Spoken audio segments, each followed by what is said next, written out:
नमस्कार, मैं सतीश ज्योतिर्विद। व्यूअर्स की डिमांड पे आज विश्लेषण करूंगा सिंह लग्न की कुंडली की। देखिए, यदि ग्रह प्रसन्न तो जातक प्रसन्न, जातक प्रसन्न तो सफलता उसे निश्चित मिलेगी। ग्रह कब प्रसन्न होंगे? जब वो स्वयं की राशि पे हो, अपनी उच्च राशि पे हो, मित्र की राशि पे हो, मित्र की नज़र में हो और 6, 8, 12 भाव में न हो और अंशवार कमज़ोर न हो और सूर्य के साथ अस्त न हो, तो ग्रह प्रसन्न रहेगा और उससे जातक की सफलता सुनिश्चित होगी। थोड़ा उसमें ये भी देखना पड़ेगा कि जो सौम्य ग्रह हैं, शुभ ग्रह हैं, वो केंद्र में हों और जो अशुभ ग्रह हैं, क्रूर ग्रह हैं, वो त्रिखड आय भाव में हों और वो केंद्र के स्वामी हों। पाप ग्रह जो हैं या क्रूर ग्रह केंद्र के स्वामी हों तो वो अच्छा फल देते हैं। अब सिंह लग्न की कुंडली में हम ये देखते हैं कि इसमें जो लग्न भाव है, लग्न भाव में दो गुण होते हैं। वो केंद्र भी होता है और वो त्रिकोण भाव भी होता है। तो लग्नेश जो होता है वो केंद्रेश भी होता है और त्रिकोणेश भी होता है और उसके इस गुण की वजह से वो एक राज योग कारक ग्रह बन जाता है, बशर्ते वो 6, 8 और 12 भाव में न हो। 6 भाव में अगर लग्नेश आ गया तो क्या होगा? वो बीमार हो जाएगा। 8 भाव में आ गया तो वो रंध्र भाव है, उसके जो गुण हैं, क्वालिटीज़ हैं, वो विसर्जित हो जाएंगे, प्रकट नहीं होंगे। और व्यय भाव में चला जाएगा तो लग्न भाव का व्यय करेगा, अपना ही व्यय शुरू कर देगा। तो इन 3 भावों में यदि लग्नेश न हो तो अन्य भाव में वो बहुत अच्छे परिणाम देता है और राजयोग कारक परिणाम देता है। अब सिंह लग्न की कुंडली में लग्नेश है सूर्य, तो सूर्य इसमें योग कारक ग्रह है और द्वितीयेश है बुध, द्वितीयेश और एकादशेश यानी आय भाव का स्वामी और धन भाव का स्वामी बुध है। यदि वो लग्नेश के साथ युति कर लेता है या केंद्र में है तो अच्छा धन प्रदान करेगा, लेकिन द्वितीयेश होने की वजह से जो उसमें मार्केश का गुण आ गया है उसका रिस्क तो रहेगा ही और आयेश भी, आय भाव भी शुभ भाव नहीं है, तो इन रिस्क के साथ साथ वो धन तो देगा ही। यदि वो किसी लग्नेश के साथ यदि आ जाता है और केंद्र में आ जाता है। तृतीय भाव का बुध को हमने शुभ ग्रह के अंतर्गत नहीं दिया, अशुभ ग्रह के अंतर्गत दिया, क्योंकि ये मार्केश है और आयेश है, यानी त्रिखड आय भाव का स्वामी भी है। अब तृतीय भाव भी कोई शुभ भाव नहीं है, त्रिखड आय भाव है और ये भाव शुभ नहीं होते। इसका स्वामी है शुक्र। शुक्र की दूसरी राशि दशम भाव है, राजेश भी है ये, लेकिन राजेश होने के बावजूद ये शुभ नहीं है, क्योंकि राजेश होकर के, सौम्य ग्रह होकर के ये केंद्र स्थान का स्वामी है, तो ये शुभ फल नहीं देगा। त्रिखड आय भाव का स्वामी है तो तब भी ये शुभ फल नहीं देगा, इसलिए इसे हमें अशुभ ग्रह या पाप ग्रह की श्रेणी में लिया है सिंह लग्न की कुंडली में। इसमें जितना कमजोर होगा उतना ही अच्छा फल देगा। बल्कि अब हमारा चतुर्थेश है मंगल, चतुर्थ भाव का स्वामी मंगल है और यही मंगल भाग्य भाव का भी स्वामी है। तो आप देखिए कि चतुर्थ भाव है केंद्र और भाग्य भाव है त्रिकोण भाव, और जब भी केंद्र और त्रिकोण की युति होती है, क्योंकि केंद्र होता है विष्णु भाव और त्रिकोण होता है लक्ष्मी भाव, जब इन दोनों भावकेंद्र और त्रिकोण का जब मिलन होता है तो वहीं पे राजयोग पैदा हो जाता है। तो इसलिए ये मंगल सिंह लग्न की कुंडली में बहुत अच्छा राजयोग देगा, बशर्ते कि ये 8 और 12 भाव में न गया हो।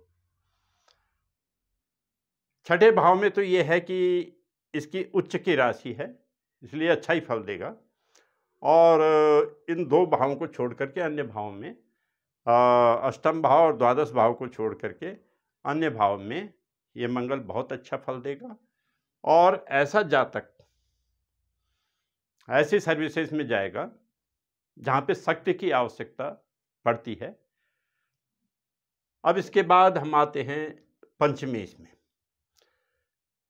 पंचमेश है बृहस्पति, लेकिन ये बृहस्पति पंचमेश के साथ साथ अष्टमेश भी है। अष्टमेश अशुभ भाव है, अष्टमेश होकर के इसके परिणाम जो होंगे अच्छे नहीं होंगे, और पंचमेश होकर के इसके परिणाम अच्छे होने चाहिए थे। लेकिन कुल मिलाकर के यहाँ अच्छे भाव का स्वामी है, यहाँ पे खराब भाव का स्वामी है, तो इस वजह से हमने इसको समग्रह के रूप में लिया है। हालांकि बृहस्पति की ये विशेषता होती है, ये उस भाव का फल अधिक देता है जहाँ पे इसकी धनुराशि होती है। अब इसके बाद खस्तेश पे आ गए हम। खस्तेश का स्वामी है शनि, सप्तमेश का स्वामी भी शनि है। सप्तमेश होकर के शनि मार्केश है, और खस्तेश भी छठा भाव भी कोई अच्छा भाव नहीं माना जाता, तो इसलिए हमने शनि को भी अशुभ की श्रेणी में लिया है। हालांकि कहीं कहीं ये भी मानते हैं कि इन दोनों भावों की युति को कहीं कहीं राजयोग कारक भी माना गया है। दोनों बातें प्रचलित हैं। अब द्वादश भाव रह गया। द्वादश भाव का स्वामी है चंद्रमा, और चंद्रमा की ये स्थिति है कि अगर ये अच्छे भाव में रहा, अच्छे ग्रहों की युति में रहा तो अच्छा फल देगा, खराब ग्रहों की युति में रहा तो खराब फल देगा। चंद्रमा की ये विशेषता भी है कि यदि इसमें प्रकाश अधिक होगा तो अच्छा फल देता है, शुभ ग्रह बन जाता है, और प्रकाश की कमी होगी तो अशुभ ग्रह बन जाता है। तो इस तरह से ये सिंह लग्न की कुंडली की विशेषता है। और इसमें कौन सा ग्रह अच्छा फल देगा, कौन नहीं देगा, ये मैं शुरू में ही बता चुका था कि यदि मित्र की राशि में है, मित्र की नज़र में है, और अपनी उच्च राशि में है, अपने घर में है, अपनी राशियों में स्थित है, और अंशवार सशक्त है, तो ग्रह अच्छे फल देते हैं। इसमें कई बार राहु केतु की बातें छूट जाती हैं। तो राहु केतु क्योंकि पाप ग्रह हैं, तो त्रि, खड और आय भाव में ये अच्छा फल देते हैं। दूसरी बात है कि राहु और केतु अगर अपनी उच्च राशियों में हों तो अच्छा फल देते हैं। राहु की जो उच्च राशि है वो वृषभ और मिथुन मानी जाती है, इसमें अच्छा फल देता है राहु। और केतु अच्छा फल देता है वृश्चिक और धनु राशि में, क्योंकि उसकी ये उच्च राशि मानी जाती है, ये फल देते हैं। अब हमें ये देखना चाहिए कि इस लग्न की कुंडली वालों को क्या करना चाहिए। देखिए, सूर्य तो स्पष्ट रूप से इसमें योग कारक ग्रह है क्योंकि लग्नेश है, तो अगर कोई व्यक्ति चाहे तो माणिक को पहन सकते हैं सोने में, और ये भी पहना जा सकता है मूंगा भी मंगल के लिए। बाकी औरों का कोई रत्न पहनने की आवश्यकता नहीं है। लेकिन अगर कोई रत्न पहनने में सक्षम नहीं है तो वो ये भी कर सकता है कि इस रंग के वस्त्रों का प्रयोग कर सकता है जो मंगल और सूर्य के हैं। और अगर ऐसा नहीं करता है तो ये कर सकता है कि इनके रुमाल बना करके अपनी जेब में रख सकता है। थोड़ा इस बात का भी ध्यान रखना चाहिए कि कई दफ़े हम सोचते हैं कि दान देने से ये होगा वो होगा, तो ऐसे ग्रहों का दान जो योग कारक है उनका दान नहीं करना चाहिए। मंत्र जप वगैरह तो कर सकते हैं और व्रत उद्यापन वगैरह कर सकते हैं, लेकिन दान नहीं करना। दान का अर्थ होता है उस ग्रह की ऊर्जा को विसर्जित करना। तो जो अच्छे ग्रह हैं उनकी ऊर्जा को हमने विसर्जित नहीं करना है, बल्कि गेन करना है। जो खराब ग्रह हैं उनकी ऊर्जा को विसर्जित करना चाहिए ताकि वो ज़्यादा दुष्प्रभाव न डाल सके। और जहाँ तक बात आती है मंत्र जप की, तो जो योग कारक ग्रह हैं उनके मंत्र जपेंगे तो वो और स्ट्रांग होंगे। अब मंगल का मंत्र ओम हंग हनुमते नमः या मंगल के मंत्र को भी जप सकते हैं, और सूर्य का मंत्र ओम ह्रांग ह्रीं ह्रौं स सूर्याय नमः जप सकते हैं।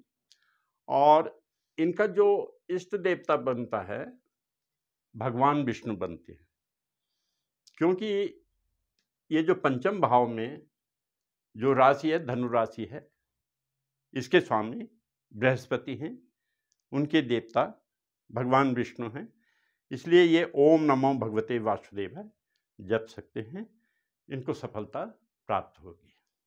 और एक चीज़ मैंने ये देखी कि क्योंकि सूर्य भी अच्छा ग्रह है और मंगल भी अच्छा ग्रह है, तो सूर्य राज्य से संबंधित ग्रह है, राजा है सूर्य, और मंगल सेनापति है। तो ऐसे लग्न वाले लोगों का शासन में पहुंचना आसान रहता है। धन्यवाद।